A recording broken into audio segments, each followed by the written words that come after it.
Hello and welcome to NCERT camp. इस video में आज हम लोग देखेंगे CBSE class 12 geography chapter 7 tertiary and quaternary activities से पार्ट 5। वीडियो में हम लोग बात करने वाले हैं क्वाटरनरी सेक्टर के बारे में और कुछ एक दो और टॉपिक है जैसे आउटसोर्सिंग, डिजिटल डिवाइड, इनके बारे में बात करेंगे। यहाँ लिस्ट दी गई है, आप देख सकते हैं क्वाटरनरी सेक्टर के टाइप्स, फिर उसमें देखेंगे quaternary activity, quinary activity, outsourcing, effect of outsourcing in country, outsourcing में एक एग्जांपल देखेंगे डेटा प्रोसेसिंग, और हम लोग एंड में देखेंगे डिजिटल डिवाइड। आगे बढ़ने से पहले रिक्वेस्ट करूंगा, अगर आपने चैनल सब्सक्राइब नहीं किया है तो चैनल को सब्सक्राइब करें। आपकी कोई भी डाउट इंक्वायरी होती है तो आप हमसे टेलीग्राम, फेसबुक और इंस्टाग्राम में जुड़ के अपने क्वेश्चंस पूछ। सबसे पहले हम लोग समझते हैं क्वाटरनरी एक्टिविटी। ये वीडियो को स्टार्ट करने से पहले मैं एक बहुत ही इंपॉर्टेंट सी मैं आप सभी लोगों को एक बात बता दूं कि जनरली इस टॉपिक में स्टूडेंट्स को बहुत कंफ्यूजन होता है। ठीक है, तो इसके लिए मैं 2 चीज़ें मैं आपको बोलूँगा। पहली बात, तो क्वाटरनरी सेक्टर जो है ये काफ़ी सिमिलर है, काफ़ी मिलता-जुलता है टर्शियरी सेक्टर से। तो आपको टर्शियरी सेक्टर का कॉन्सेप्ट अच्छे से पता होना चाहिए, पहली बात।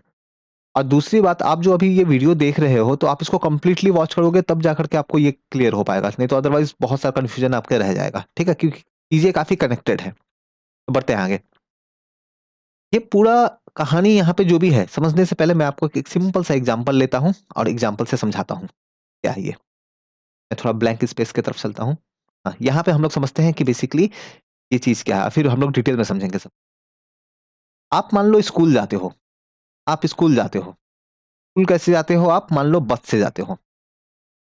आप बस से जाते हो स्कूल, तो जो बस वाला पर्सन आपको लेके जाता है, वो आपको एक सर्विस दे रहा है। अब वो कैसी सर्विस है? वो टर्शियरी सेक्टर है ना? टर्शियरी सर्विस है। वो एक सर्विस सेक्टर है, टर्शियरी सेक्टर बोलते हैं।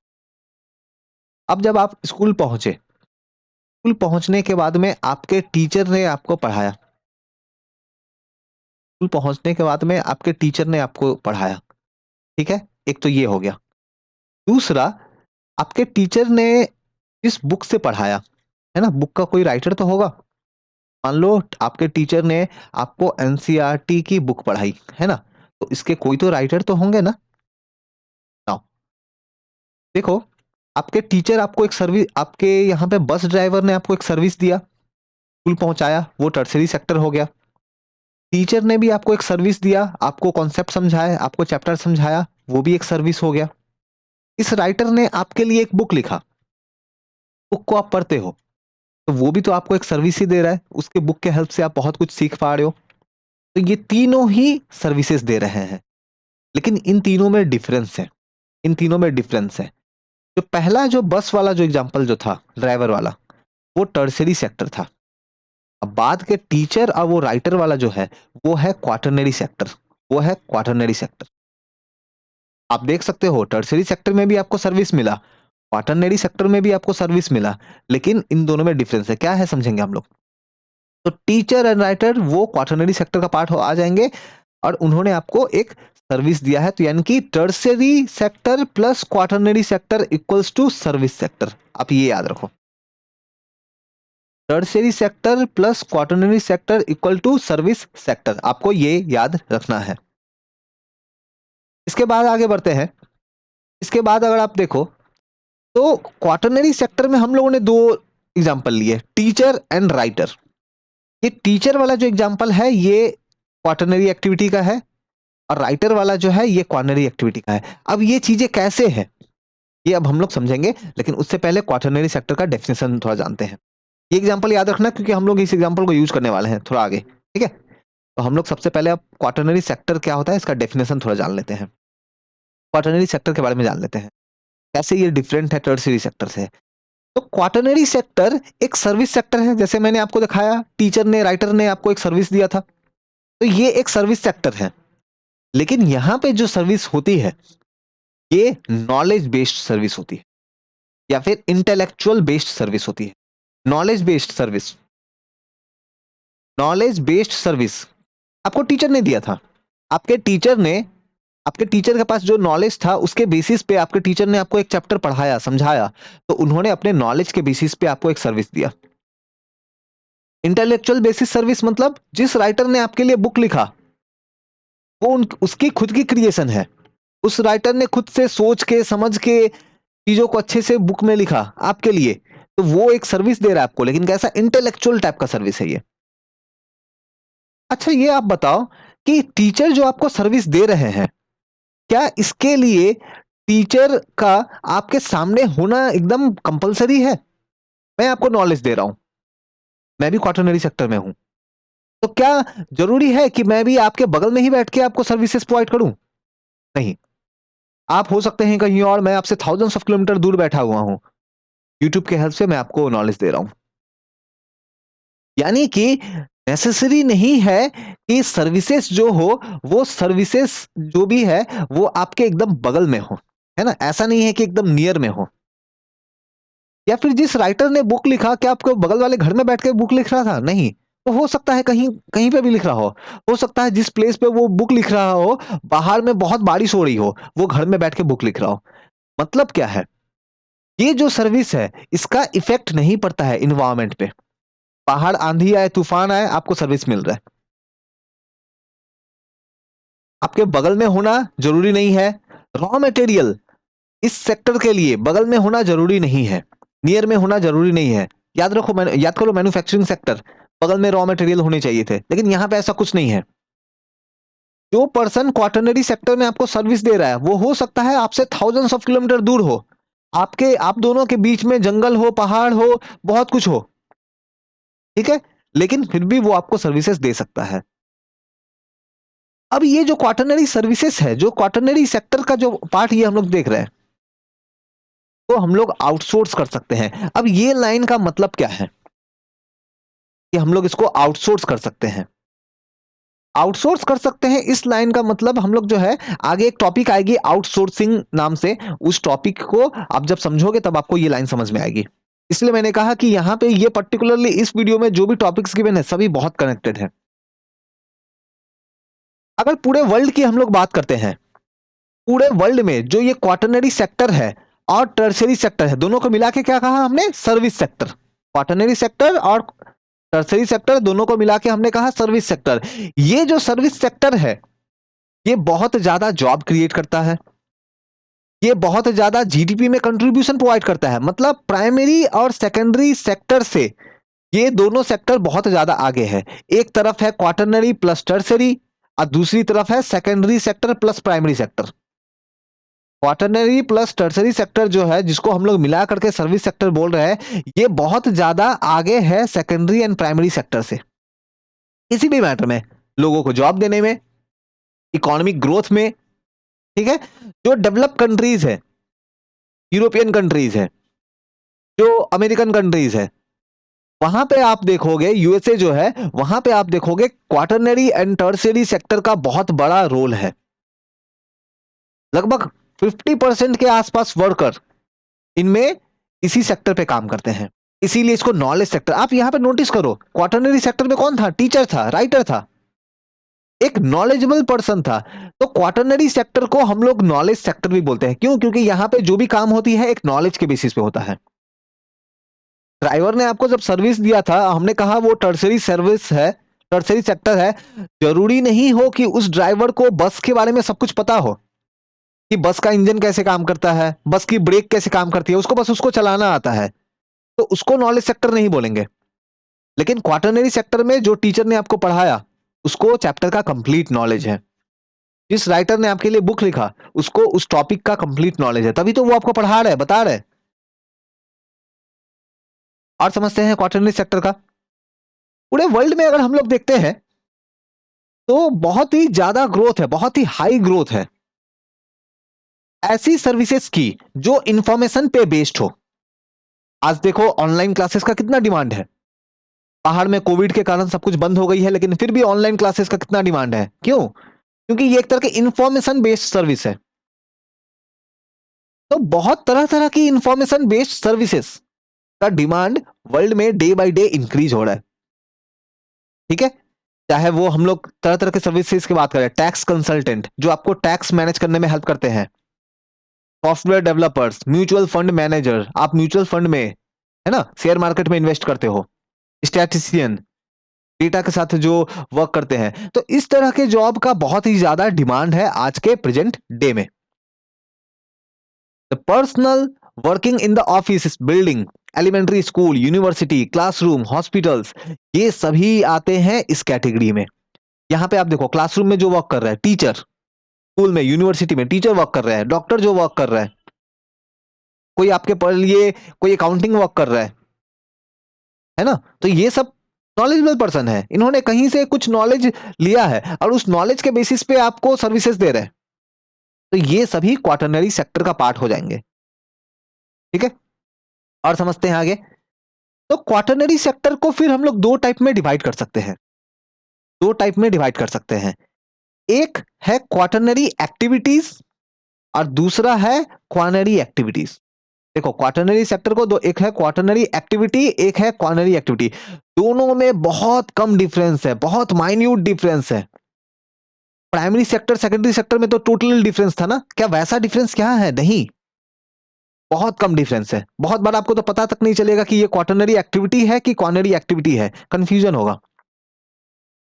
अभी जैसे हमने डिस्कस किया था उसके हिसाब से टीचर जो है वो यहां आ जाएगा क्वाटरनरी एक्टिविटी में, और राइटर जो है वो क्वानरी एक्टिविटी में आ जाएंगे। तो ये दोनों को हम लोग वन बाय वन समझते हैं। तो हम लोग अभी क्या समझेंगे कि क्वाटरनरी सेक्टर को हम लोगों ने 2 टाइप में इस तरह से डिवाइड करते हैं, quaternary activity and quinary activity. One by one करके इसको समझते हैं। सबसे पहले देखते हैं क्वाटरनरी एक्टिविटीज के बारे में। तो क्वाटरनरी एक्टिविटी के बारे में हम लोग समझते हैं। ये क्वाटरनरी सेक्टर का पार्ट है। इसमें क्या होता है? सो क्वाटरनरी एक्टिविटी में 2-4 चीजें होती हैं, आप इसको अच्छे से समझ के रखो। पहले तो हम लोग क्या करते हैं, हम लोग इंफॉर्मेशन बेस्ड है, नॉलेज बेस्ड है, ये याद रखो आप। जो क्वाटरनरी एक्टिविटी जो है ये नॉलेज बेस्ड सर्विस है। आपको जो सर्विस मिल रहा है वो एक नॉलेज पे बेस्ड होगा। और इस सर्विस की अगर हम लोग बात करें तो इसमें होगा क्या कि यहाँ पे सबसे पहले कुछ कलेक्शन होगा। क्या कलेक्शन होगा? इंफॉर्मेशंस। उनका प्रोडक्शन होगा, उनको डिसमिनेशन होगा, उनका प्रोडक्शन होगा इंफॉर्मेशंस का। मतलब एक टीचर क्या करता है, एक टीचर क्या करेगा, हो सकता है आपके क्लास में आप सभी लोगों से जो है आपकी आंसर शीट ले, आंसर शीट को वो चेक करे, चेक करके आपको उसके बेसिस पे आपको वो रिपोर्ट प्रोवाइड करे। तो ये सब कुछ क्वाटरनरी एक्टिविटी का है। यहाँ पे डेटा इंफॉर्मेशन कलेक्ट हो रही है। इंफॉर्मेशन क्या है? आपका आंसर शीट। एक डॉक्टर आपका टेस्ट करता है, एक डॉक्टर आपका टेस्ट करता है, उसके मेडिकल रिपोर्ट आती है, तो वो उसके पास क्या आ रहा है? इंफॉर्मेशन आ रहा है। इंफॉर्मेशन क्या हो रहा है? कलेक्ट हो रहा है। और ये इंफॉर्मेशन उसमें हो सकता है वो डॉक्टर अपने कुछ का डेटा जो है वो पुट करे, अपने एक्सपीरियंस के बेसिस पे, अपने नॉलेज के बेसिस पे। डेटा प्रोडक्शन होगी, इंफॉर्मेशन प्रोडक्शन होगा।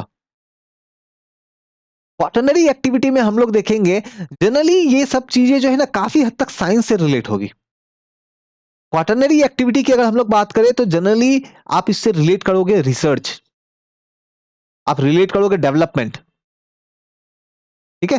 तो research and development and may have as an advanced form of service involving specialised knowledge and technical skill. अगर आपके पास एक स्पेशलाइज्ड स्किल है, नॉलेज है, आप डॉक्टर हो, आपके पास एक स्पेशल स्किल है, आप बीमारी पकड़ सकते हो, डिजीजेस का इलाज कर सकते हो। आप टीचर हो, आपके पास एक स्पेशल नॉलेज है, एक पर्टिकुलर, आप मान लो सॉफ्टवेयर डेवलपर हो, आपके पास एक टेक्निकल नॉलेज है, आप कोडिंग करना जानते हो। तो इस तरह की नॉलेज जिनके पास है और उसके बेसिस पे जो सर्विसेज प्रोवाइड कर रहे हैं, हो सकता है कि बहुत सारा सर्विसेज प्रोवाइड करने के लिए वो रिसर्च करे। अब रिसर्च का मतलब जरूरी नहीं है कि लैब में वो पीपीई सूट पहन के ही रिसर्च करे।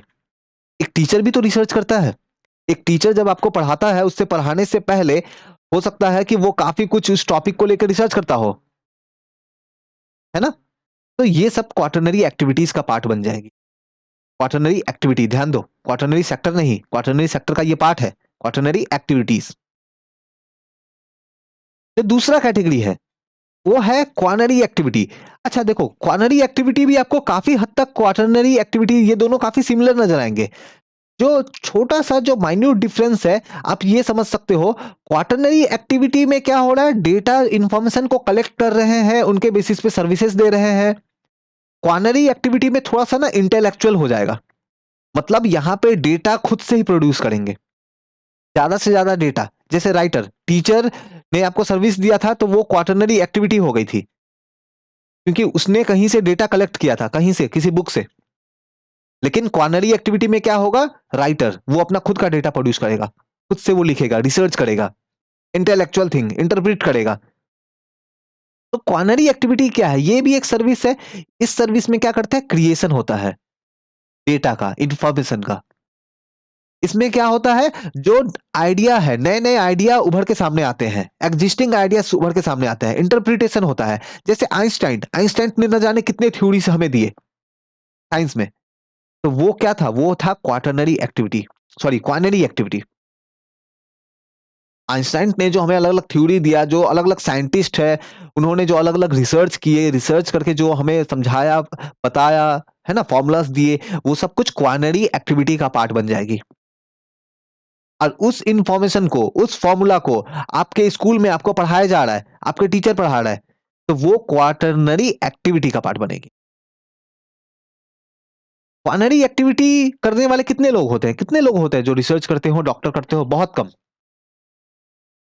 इस जॉब को बोलते हैं gold collar job, gold collar. Generally इसमें देखोगे जो लोग काम करते हैं, है ना? काफ़ी स्पेशलाइज़, काफ़ी इंटेलेक्चुअल, पढ़े-लिखे, हाइली पेड, काफ़ी अच्छी सैलरी। जैसे कोई रिसर्च कर रहे हैं, साइंटिस्ट है, फाइनेंशियल मैटर में, लीगल मैटर में हेल्प करते हैं। गवर्नमेंट के बड़े-बड़े ऑफिशियल्स हैं। यहाँ पे देखो क्वाटरनरी क्वाटरनरी एक्टिविटी में क्या होगा? क्वाटरनरी एक्टिविटी में जो भी डिसीजन लेने का काम है, ये लोग खुद करेंगे। ये लोग ऐसे लोग होंगे जो लोग डिसीजन टेकिंग पर्सन्स होंगे। एक फाइनेंशियल, एक लीगल कंसल्टेंट, एक बड़ा-सा एडवोकेट या गवर्नमेंट ऑफिशियल, वो एक डिसीजन लेता है, ठीक है? वो एक डिसीजन लेता है, वो डिसीजन के थ्रू आपको हेल्प कर रहा है, सर्विस प्रोवाइड कर रहा है डिसीजन लेके। डिसीजन लेके कैसे सर्विस प्रोवाइड कर रहा है? मान लो एक बड़े से ऑफिसर ने, गवर्नमेंट ऑफिशियल ने, एक आईएएस ने डिसीजन लिया कि आप लोगों को किस तरह से फ्री में राशन बाँटा जाएगा, कोविड के टाइम में। तो ये आपको क्या कर रहे हैं? आपके लिए एक डिसीजन लिया जा रहा है। तो डिसीजन लेके आपको सर्विस दे रहे हैं एक, क्योंकि उनके डिसीजन के बाद ही आपको वो चीज़ें मिलेगी। तो ये सब कुछ क्वाटरनरी एक्टिविटी का पार्ट बनेगा। क्वाटरनरी एक्टिविटी जैसे मैंने बताया, कि क्वाटरनरी एक्टिविटी में आप देखोगे जो डिसीजन मेकर्स जो है, जो पॉलिसी मेकर है, जो किसी भी ऑर्गेनाइजेशन में सबसे टॉप पे बैठे होते हैं, वो लोग होते हैं। ठीक है? ये जो पूरा प्रोसेस है, ये सबसे बहुत कम डिफरेंस है। नॉलेज बेस्ड इंडस्ट्री जो क्वाटरनरी सेक्टर जो देखा था, उससे बहुत कम डिफरेंस है। ठीक है? नाउ अब क्वाटरनरी एक्टिविटी में कुछ न्यू ट्रेंड आ रहे हैं। ये ट्रेंड क्या है? ये ट्रेंड है नॉलेज प्रोसेसिंग आउटसोर्सिंग, केपीओ। और दूसरा एक होम सोर्सिंग। अब ये दोनों टॉपिक क्या है? वन बाय वन समझते हैं। ये सब कुछ रिलेटेड है। तो सबसे पहले हम लोग समझते हैं KPO, knowledge processing outsourcing. Knowledge processing outsourcing क्या है? देखो, नॉलेज प्रोसेसिंग आउटसोर्सिंग समझने से पहले मैं सबसे पहले एक काम करता हूँ। मैं सबसे पहले आपको आउटसोर्सिंग क्या होता है, आपको मैं आउटसोर्सिंग क्या होता है वो समझाता हूँ। ठीक है? आउटसोर्सिंग मैं ब्रीफ में समझाता हूँ, फिर अभी डिटेल में देखेंगे। आउटसोर्सिंग का मतलब क्या होता है? देखो, आउटसोर्सिंग हम लोग एक बार समझ समझ ही लेते हैं। चलो डिटेल में समझते हैं। पहले आउटसोर्सिंग आप समझ लो, फिर नॉलेज प्रोसेसिंग में जाओगे तो आपको ज़्यादा क्लियर होगा ये। आउटसोर्सिंग क्या होती है ये समझो। मान लो मैं एक टीचर हूँ। मैं एक टीचर हूँ और मैं आप लोगों को पढ़ाता हूँ कुछ नोट्स के हेल्प से। मैं अपने कुछ नोट्स बनाता हूँ और उस नोट्स के हेल्प से आप लोगों को पढ़ाता हूँ। लेकिन मेरा टाइमिंग बहुत बिज़ी है, बहुत बिज़ी है। मैं क्या करता हूँ, मैं एक दूसरे टीचर को, एक दूसरे ज्योग्राफी के टीचर को, मैं बोलता हूँ कि प्लीज़ सर आप मेरे लिए नोट्स बना दीजिए। आपका जो पेमेंट होगा मैं आपको पेमेंट कर दूँगा। आप मेरे लिए नोट्स बना दीजिए और उस नोट्स के हेल्प से मैं क्या करूँगा, आपको पढ़ाऊँगा। अब मुझे नोट्स बनाना नहीं पड़ेगा। क्यों? क्योंकि मेरा काम मैंने किसी और टीचर को दे दिया, तो मैंने क्या कर दिया, मैंने आउटसोर्स कर दिया। मैंने क्या किया? मैंने आउटसोर्स कर दिया। तो ये है आउटसोर्सिंग। मतलब जब एक ऑर्गेनाइजेशन अपना कुछ काम किसी और लोगों को दे देते हैं। क्यों करते हैं ऐसा? ताकि उनका काम एफिशिएंट तरीके से हो। मैंने अपना नोट्स बनाने का काम किसी दूसरे टीचर को क्यों दिया? ताकि मैं अपना और ज़्यादा टाइम आप लोगों का क्लास ले सकूँ। तो इसको क्या बोलेंगे? इसको बोलेंगे आउटसोर्सिंग। तो आउटसोर्सिंग करने के 2 रीज़न होते हैं। एक तो एफिशिएंसी को इंक्रीज़ करना और दूसरा होता है कॉस्ट को रिड्यूस करना। ठीक है, कॉस्ट को रिड्यूस करना। ठीक है, कॉस्ट को रिड्यूस करना। कॉस्ट को रिड्यूस करना मतलब क्या? एक और एग्जांपल लेते हैं। एक और एग्जांपल लेते हैं। मान लो एक बाइक बनाने वाली कंपनी है। एक बाइक बनाने वाली कंपनी है। वो क्या बनाती है? वो बनाती है बाइक। वो बाइक बनाती है। अब वो बाइक बनाने के बाद में बाइक जब उसका कंप्लीटली बन जाता है, अब टाइम आता है उसका मान लो पेंट करने का, या फिर मान लो सीट बनाने का। बाइक का सीट बनाने का टाइम आता है। अब सीट बनाने के लिए फिर से, अभी तक वो सिर्फ बाइक बनाता था, अब उसमें सीट भी बना के उसमें लगानी पड़ेगी। अब सीट अगर वो खुद से बनाए तो उसको पहले तो काफी सारे मशीनें लगानी पड़ेगी उस कंपनी को। बाइक की सीट बनाने के लिए काफी सारी मशीनें लगानी पड़ेगी, काफी सारे लोगों को रखना पड़ेगा, इन्वेस्टमेंट करना पड़ेगा। मान लो इनके पास उतना पैसा अभी नहीं है, अभी उतना लगाना नहीं चाहते हैं, इन्वेस्ट करना नहीं चाहते हैं, तो क्या करे? तो ये बाइक बनाने वाली कंपनी किसी दूसरे कंपनी से बात करेगी। वो उनको बोलेगी कि आप एक काम करो, मेरे बाइक के लिए बस आप सीट बना दो, सीट बना दो। तो ये क्या किया? दूसरे कंपनी को काम कर दिया, ये आउटसोर्सिंग कर दिया। अब ये सीट बनाने का काम इनको क्यों दिया? ताकि यहां पे, क्योंकि देखो जो कंपनी सीट बना के देगी, मान लो कंपनी का नाम ए है, ए कंपनी अगर सीट बना के देगी इसे, बाइक बनाने वाली कंपनी को, तो ए कंपनी का काम क्या होगा? सिर्फ और सिर्फ सीट बनाना। तो यहां पे ए कंपनी तो सिर्फ सीट बनाएगी, तो सोचो उनके पास तो बहुत ही ज्यादा स्पेशलाइजेशन आ जाएगा। डिजाइन डिजाइन के सीट बना बना के देंगे बाइक बना वाली कंपनी को। तो अब प्लस जल्दी फास्ट काम होगा, एफिशिएंट तरीके से काम होगा, अब कॉस्ट भी कम आएगा। क्योंकि बाइक बनाने वाली कंपनी अगर खुद से सीट बनाने लगती, तो हो सकता था कि उसको पहले काफी सारी मशीनें लगानी पड़े, पैसे इन्वेस्ट करने पड़े, तो वो तो पैसा बच गए। तो ये क्या है? ये है आउटसोर्सिंग। अब आउटसोर्सिंग में एक कैटेगरी है। मान लो ये बाइक बनाने वाला कंपनी कहाँ का था? जर्मनी का था। जर्मनी का था। जर्मनी का ये कंपनी था, और इसने क्या किया? इसने बाइक का सीट बनाने का काम जर्मनी की ही किसी कंपनी ए को बोल दिया कि आप मेरे लिए सीट बना के दे दो। तो ये तो हो गया आउटसोर्सिंग। लेकिन मान लो जर्मनी, ये बाइक बनाने वाला कंपनी ने जिसको सीट बनाने का काम दिया, वो कंपनी कहां की है? वो मान लो इंडिया की कंपनी है। मतलब अपने कंट्री से बाहर किसी कंट्री को काम दे दिया कि लो, आप बाइक बना के, बाइक की सीट बना के, आप जो है क्या किया कि लो, आप बाइक की सीट बना के आप हमें प्रोवाइड करो। इंडिया की किसी कंपनी को दे दिया। तो इसको क्या बोलेंगे? इसको बोलेंगे, ये भी आउटसोर्सिंग ही तो है, लेकिन इसके लिए एक अलग से टर्म है, ऑफ शोरिंग। हम लोग टर्म क्या यूज करते हैं? ऑफ शोरिंग टर्म यूज करते हैं। ऑल्दो दोनों चीज सेम ही है, बस डिफरेंस ये है कि जब बाहर किसी कंट्री को दे दिया तो ऑफ शोरिंग बोल रहे हैं, अब कंट्री के अंदर ही किसी को दिया तो आउटसोर्सिंग बोल रहे हैं। तो हम लोग इसका एग्जांपल देखते हैं। बहुत सारे बिजनेस एक्टिविटी ऐसा करते हैं। ठीक है, बहुत सारे अमेरिकन कंपनीज, यूरोपियन कंट्रीज, वो लोग क्या करती है? अपना बहुत सारा काम जो है इंडिया में, एशिया में, है ना, यूरोप के जो कंट्रीज जो है, वो लोग अपना काम अफ्रीका में, चाइना को, इंडिया को, थाईलैंड को, इन सबको क्या करते हैं? आउटसोर्स कर देते हैं। बहुत सारा इंफॉर्मेशन बेस्ड कंपनी जो है, अमेरिका की बहुत सारी जो आईटी कंपनी है, वो लोग अपना बहुत सारा काम इंडिया में क्या करती है? आउटसोर्स कर देती है।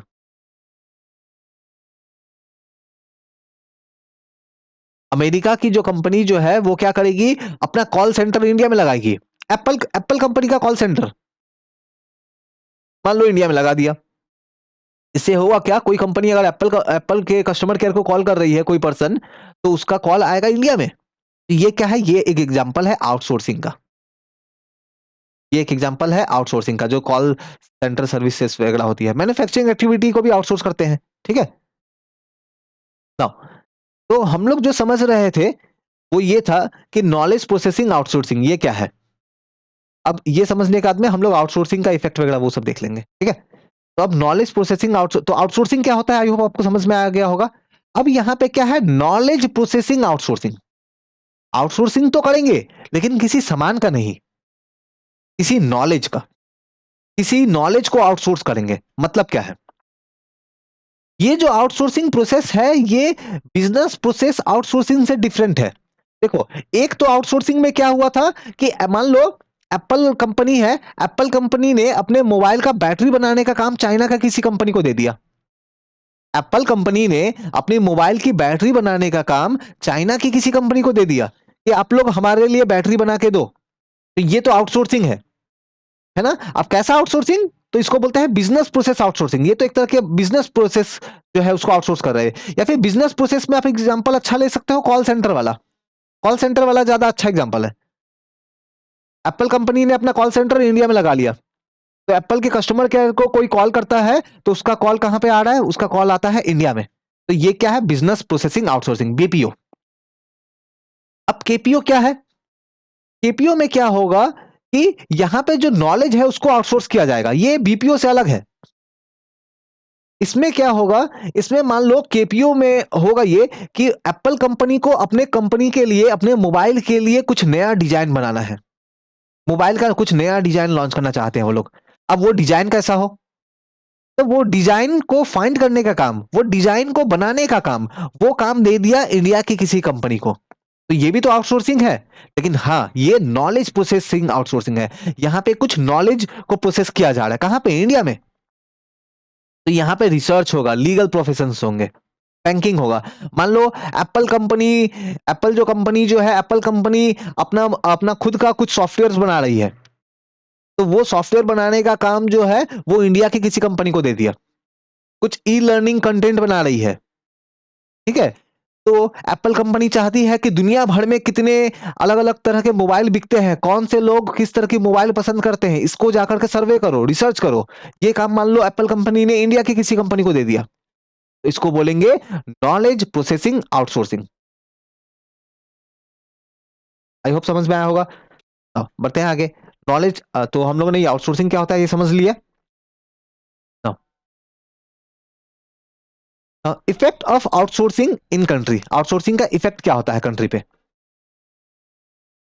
जब आउटसोर्सिंग किया जाता है, मान लो यूके की कंपनी ने इंडिया में कोई आउटसोर्सिंग कर लिया, कोई वर्क जो है उसको आउटसोर्स कर दिया, तो इंडिया के लोगों को तो जॉब मिलेगा।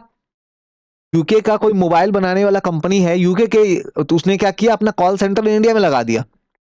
तो इंडिया के तो लोगों को इससे क्या मिलेगा, जॉब मिलेगा। तो जनरली यूके इंडिया में ही क्यों आउटसोर्स करेगा, जापान में क्यों नहीं, जर्मनी में क्यों नहीं, अमेरिका में क्यों नहीं। बिकॉज ये लोग ऐसे जगह पे अपना आउटसोर्स करते हैं जहां पे इनका काम बहुत ही चीप रेट में, सस्ते में हो जाए, कम पैसे खर्च करके हो जाए। तो पहला बात तो चीप होना चाहिए। दूसरा, वर्कर स्किल्ड होने चाहिए, जिनको काम आउटसोर्स करेंगे उनको वो काम भी तो आना चाहिए। वर्ल्ड की बहुत सारी कंपनियां अपना कॉल सेंटर इंडिया में भेज देती है, इंडिया में सेटअप करती है, क्यों ऐसा। मेनली दो कारण आप देखोगे। एक तो इंडिया में कम पैसे में कम पैसे खर्च करके वो काम हो जाएगा, कम सैलरी में लोग काम कर लेंगे। और दूसरा कि इंडिया के बहुत सारे लोगों को इंग्लिश बोलना आता है। ये लोग चाइना में क्यों नहीं करते हैं, चाइना में भी तो कम रेट में लेबर मिल जाएगा, लेकिन चाइना में इंग्लिश बहुत ज्यादा नहीं बोली जाती है। तो दैट्स वाई बहुत सारे कॉल सेंटर आप देखोगे इंडिया में आपको दिखेंगे, इंटरनेशनल कंपनीज के। तो ठीक है, फिर भी इंडिया के लिए तो फायदा है, क्योंकि इंडिया में काफी लोगों को वो जॉब मिलेगा कॉल सेंटर में, है ना। तो जनरली इंडिया में बहुत सारे लोग, हो सकता है इंडिया में वो इंडिया छोड़ के जा रहे हो। क्यों जा रहे हो, क्योंकि इंडिया में मान लो जॉब नहीं मिल रहा है, तो बहुत सारे लोग क्या कर रहे हैं, माइग्रेट कर रहे हैं, माइग्रेटिंग कंट्री है। लेकिन अगर मान लो ये कॉल सेंटर वाला जॉब आ गया, तो वो लोग अपना बाहर जाने का प्लान, देश को छोड़ने का प्लान कैंसिल कर देंगे। वो लोग बोलेंगे कि नहीं, इंडिया में जॉब मिल गया, यहीं पे जॉब करेंगे। मतलब ये है कि ये जो आउटसोर्सिंग का काम है, ये किसी कंट्री में, जहां जिस कंट्री में आ रहा है आउटसोर्सिंग, वहां पे माइग्रेशन को क्या कर सकता है, ये रोक सकता है। और ये अच्छा है। लेकिन एक चीज यहां पे प्रॉब्लम है, यूके का कंपनी ने इंडिया में आउटसोर्स कर दिया अपना जॉब, तो यूके के बहुत सारे लोग उस कंपनी के अगेंस्ट हो सकता है प्रोटेस्ट करें कि आपने इंडिया में क्यों काम भेज दिया, आपने इंडिया में क्यों आउटसोर्स कर दिया कॉल सेंटर का। क्या यूके में इंग्लिश बोलने वाले लोग नहीं है क्या, क्या यूके में लोग अनएम्प्लॉयड नहीं है क्या। तो आप लोग यूके में बनाओ कॉल सेंटर। यूके में भी तो काफी सारे लोग अनएम्प्लॉयड है, उनको भी जॉब चाहिए, उनको भी तो इंग्लिश आता है।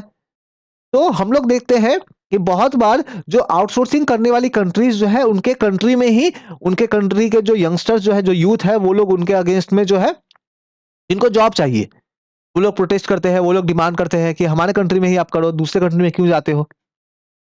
लेकिन फिर भी ये लोग जाते हैं। फिर भी बाहर में ही स्टैब्लिश करते हैं। क्या कारण है इसका? बिकॉज यूके में अगर करने का तो कर देंगे, लेकिन फिर ज्यादा सैलरी देना होगा ना।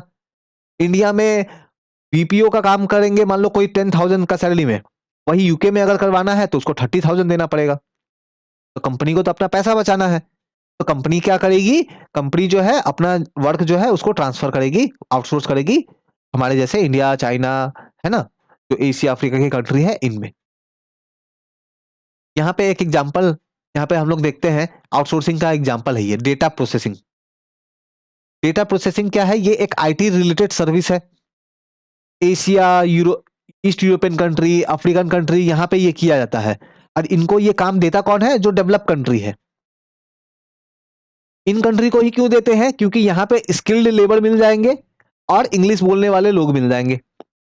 तो इंग्लिश स्पीकिंग पीपल है, ठीक है, कम पैसे में काम करने को रेडी है, ठीक है। तो इसीलिए डेवलप कंट्री जो है वो अपना बहुत सारा वर्क जो है इनको ट्रांसफर कर देती है। ये आउटसोर्सिंग की ही बात कर रहे हैं हम लोग।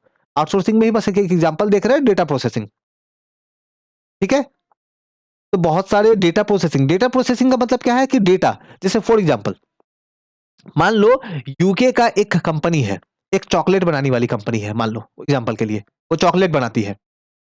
अब वो चॉकलेट 3 टाइप के बनाती है, ए बी सी, 3 टाइप की चॉकलेट वो बनाती है, मान लो chocolate A B C. UK की वो कंपनी क्या करती है? यूके में जगह जगह पे, शहर में, गांव में, विलेजेस में लोगों को वो चॉकलेट फ्री में खिलाती है। और फिर उनसे एक फॉर्म फिल कराती है। फॉर्म फिल कराती है, वो पूछती है बताइए कौन सा चॉकलेट ज्यादा अच्छा लगा, ए चॉकलेट अच्छा लगा कि बी चॉकलेट अच्छा लगा कि सी अच्छा लगा, क्या खराब लगा, आप अपना नाम बताओ, फादर नाम, मदर्स नाम, आप अपना डिटेल दो। इस तरह के फॉर्म्स आप लोगों ने देखा होगा ना, बहुत बार सर्वे करवाए जाते हैं। तो इस तरह का जो है वो कंपनी, चॉकलेट वाली कंपनी अपना सर्वे कराती है मान लो। अब वो चॉकलेट बनाने वाली कंपनी के पास तो बहुत सारा डेटा कलेक्ट हो गया। अब इस कंपनी के पास इतना टाइम नहीं है कि हर एक का फॉर्म को चेक करते रहे कि किसने ए अच्छा बोला, किसने बी अच्छा बोला, किसने सी अच्छा बोला। तो ये यूके वाली कंपनी क्या करेगी? ये अपना पूरा का पूरा ये डेटा जो है ये मान लो इंडिया की किसी कंपनी को भेज देगी, इंडिया की किसी कंपनी को दे देगी और ये बोलेगी आप इस डेटा में चेक करो। मान लो टोटल कितने लोगों से पूछा गया? मान लो टोटल 10 लाख लोगों से पूछा गया। तो ये 10 लाख लोगों का डेटा को चेक करो, चेक करके ये बताओ किसने कहा ए वाला अच्छा है, किसने कहा बी अच्छा है, किसने कहा सी अच्छा है, क्या फोन नंबर डाला है, क्या ईमेल डाला है। तो ये सारा डेटा को आप प्रोसेस करो अच्छे से अरेंज करके और हमें जो है भेजो, और इसके लिए हम लोग आपको पे करेंगे। तो ये एक एग्जांपल है आउटसोर्सिंग का, डेटा प्रोसेसिंग का। आई होप आपको समझ में आया होगा। बढ़ते हैं आगे। नाउ हमारा जो एंड टॉपिक है ये है डिजिटल डिवाइड। बहुत ही इंपॉर्टेंट टॉपिक। डिजिटल डिवाइड क्या है एक एग्जांपल से समझते हैं। अभी कोविड टाइम है, स्कूलें बंद है ना, स्कूल बंद है। मान लो आपके स्कूल में सही तरीके से क्लासेस नहीं हो रही है, या फिर आपके स्कूल में कुछ क्लासेस कराया गया ऑनलाइन, आपके स्कूल में कुछ क्लासेस कराया गया। अब वो क्लास में आपको कुछ समझ में नहीं आया, मान लो किसी कारण से आप एब्सेंट थे या समझ में नहीं आया, नेटवर्क इशू था, जो भी था। तो आपके पास एक ऑप्शन है, आपके पास इंटरनेट है, आपके पास मोबाइल है, लैपटॉप है, कंप्यूटर है। आप जाओ यूट्यूब में, जाओ हमारे यूट्यूब चैनल में आओ, आपने सर्च किया एनसीईआरटी कैंप, वहां पे हमारी वीडियोस आ गई, आपने वो वीडियो को देख करके हमसे जो है वो टॉपिक को क्लियर कर लिया, समझ लिया। आपकी और डाउट हो रही थी तो आप हमारे टेलीग्राम में आ गए, आपने मुझसे बात किया और भी अपना डाउट को क्लियर कर लिया। मतलब अगर आपके पास इंटरनेट की फैसिलिटी है, आपके पास फैसिलिटी है इंफॉर्मेशन एंड कम्युनिकेशन की, आप उसको यूज कर रहे हो, उसको यूज करके आप अपना, उसको यूज करके आप अपना डेवलपमेंट कर रहे हो, है ना। तो एक तरह की मैं आपको सर्विस दे रहा हूं और इससे आपको फायदा मिल रहा है। लेकिन थोड़ा देर के लिए सोचो, एक ऐसा बच्चा, एक ऐसा स्टूडेंट जो बहुत ही रिमोट एरिया में रहता है, विलेज में रहता है, उसकी स्कूलें बंद है, उसके पास लैपटॉप, मोबाइल, इंटरनेट ये सब नहीं है। अब उसको भी तो डाउट होता है, जब वो चैप्टर रीड कर रहा था उसे भी तो डाउट आया। अब वो अपना डाउट किससे क्लियर कराए? स्कूलें बंद है, या स्कूल में मान लो समझ में नहीं आया तो उसके पास तो इंटरनेट नहीं है कि वो हमारे चैनल पे आए। तो फिर वो अपना डाउट कैसे क्लियर करे? मतलब आप, आपका कंडीशन उससे कहीं ज्यादा अच्छा है, आपके पास फैसिलिटी है कि आप इंफॉर्मेशन एंड कम्युनिकेशन फैसिलिटी को यूज करके आप अपना डेवलपमेंट कर सकते हो। लेकिन वो दूसरे वाले स्टूडेंट के पास नहीं है, उसके पास वो इंटरनेट की सर्विस नहीं है। तो आप दोनों के बीच में एक डिवाइड है ना, आपके पास एक सर्विस है, उसके पास एक सर्विस नहीं है। तो इसको बोलते हैं डिजिटल डिवाइड, को बोलते हैं डिजिटल डिवाइड। पूरे वर्ल्ड में अगर देखें, तो क्या सभी के पास इंटरनेट की फैसिलिटी है क्या? सभी के पास लैपटॉप, मोबाइल, इंटरनेट ये सब है?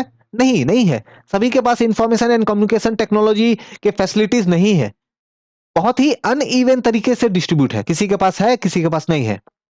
हो सकता है आपके पास 2 मोबाइल हो, आपके घर में 2-3 कंप्यूटर हो, बहुत फास्ट इंटरनेट हो, मोबाइल में भी इंटरनेट हो, वाईफाई भी आपने ले लिया हो।